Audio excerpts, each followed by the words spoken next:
Hello, everyone, and welcome to another edition of Remy's Rave of the Day. I'm your host, Remy, or better known as Remington Affrey, the youth minister at the Meadows Church of Christ right here in Beaumont in the great state of Texas. Here is what we're going to be raving about today. It is the word Christ. 66 times the book of Romans writes the title Christ. 66 times. First Corinthians comes in second place with writing the word Christ 63 times. If you do a deeper search and you were to count that word Christ by chapters, we would figure out that First Corinthians chapter 1 records the word Christ 17 times. And that's just in 31 verses. First Corinthians chapter 1 records the word Christ, records that title 17 times in just 31 verses. That is significant. It's special, it's unique, it's thought-provoking, it's something to rave about. But there is actually another chapter of another book that beats that. Philippians chapter 1 records the word Christ 18 times in 30 verses. First Corinthians chapter 1 has 31. It records it 17 times. Philippians chapter 1 says it 18 times in just 30 verses. That is more significant. That is more unique. That's more special. That's something even more to rave about. Why? Because Paul is saying a whole bunch of stuff with the less amount of space, saying more, but a little bit with less space. And so we ask the question, what is God doing in Philippians chapter 1? What is he doing in the whole letter? What is Paul trying to communicate when he mentions Christ 18 times in just 30 verses of Philippians chapter 1? If you were to read the whole entire chapter of Philippians chapter 1, here's some of the things you would find out.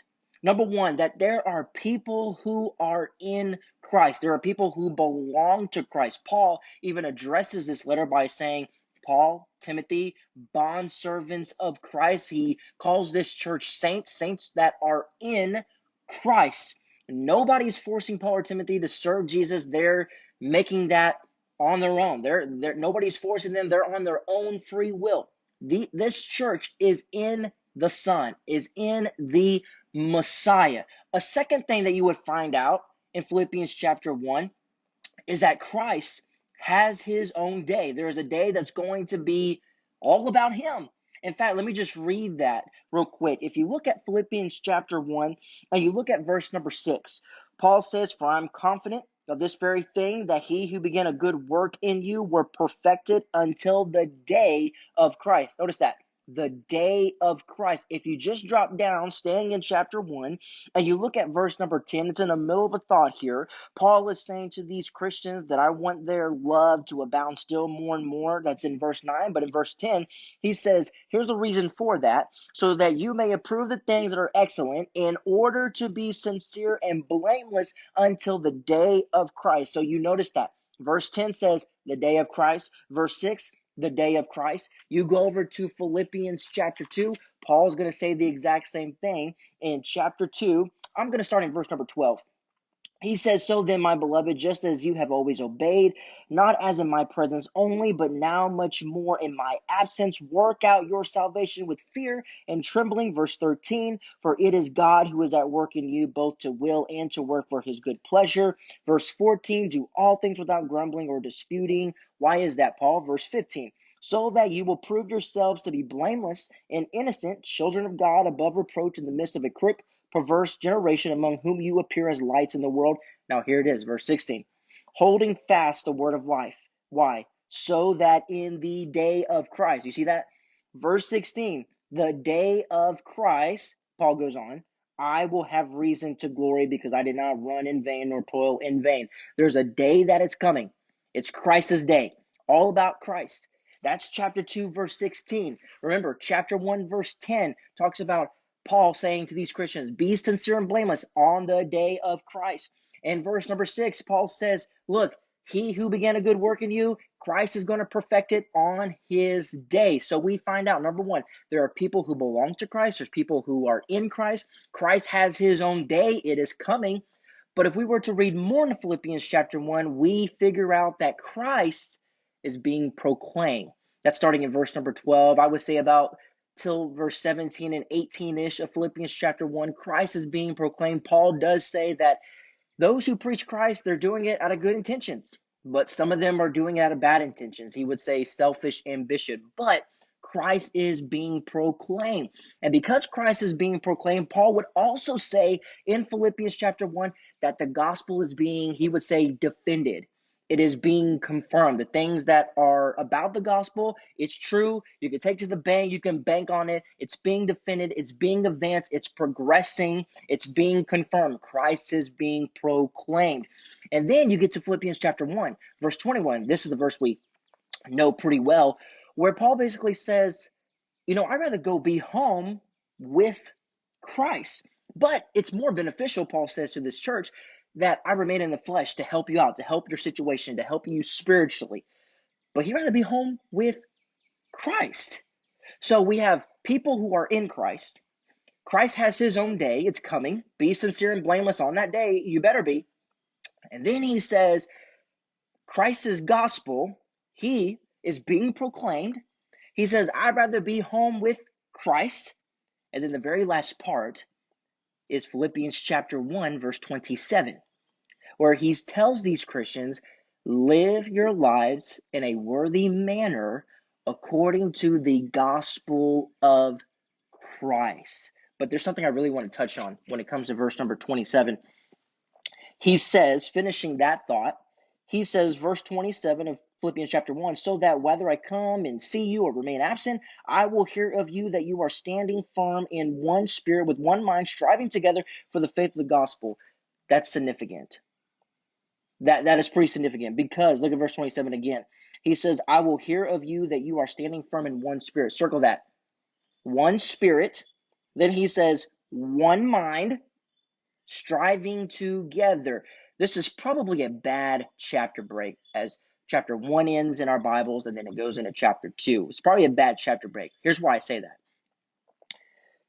One mind, one spirit. As he goes into chapter 2, notice the same terminology that he just said in verse 21. In Philippians chapter 2, in verse 2, again, it's in the middle of a thought, but he says in chapter 2, verse 2, make my joy complete by being of the same mind. He just mentioned that back in verse 27 of Philippians chapter 1, right? He said, be of one mind, striving together. That's why you have to live according to the gospel of Christ. You're in one spirit, you're in one mind, striving together. He says it again in Philippians chapter 2, verse 2. Be of the same mind. We continue in verse 2 of Philippians chapter 2. Maintaining the same love, united in spirit. He said that in verse 27. Standing firm in one spirit. Continuing on in Philippians 2, verse 2, intent on one purpose. He talks about in verse 3, look, don't do anything out of selfishness or empty conceit. Don't just look at your own interest, but the interest of others. And that's when he says that one verse that we also know from Philippians, verse 5 of chapter 2, have this attitude in yourselves, which is also in Christ Jesus. That's the very heart of this letter. Unselfishness. Because if you go to Philippians chapter 4 in verse number 2, some of us may know this, some of us don't know this really quickly, but in Philippians chapter 4, verse number 2, Paul says, I urge Syntyche, that they live in harmony with the Lord. That phrase, live in harmony with the Lord, is the same exact thought that Paul had in Philippians chapter 1, verse 27, when he says, live your lives according to the gospel of Christ, so that you may be of one spirit, united together with one purpose, with the same love, having this attitude which is in Christ Jesus. Be one. And not many know this too.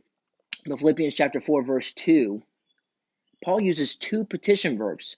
For those who don't know what a petition verb means, all that means is that the New Testament writers, they would write in such a way as we would maybe bold something, we would underline something, italicize something, highlight something, saying, hey, what I'm about to tell you is something very important. You need to pay attention to this because, maybe the teacher says this is going to be on the test. Circle it, start, whatever. That's what Paul's doing in Philippians chapter 4. He tells these two ladies of the Philippi church, your selfishness is affecting the church.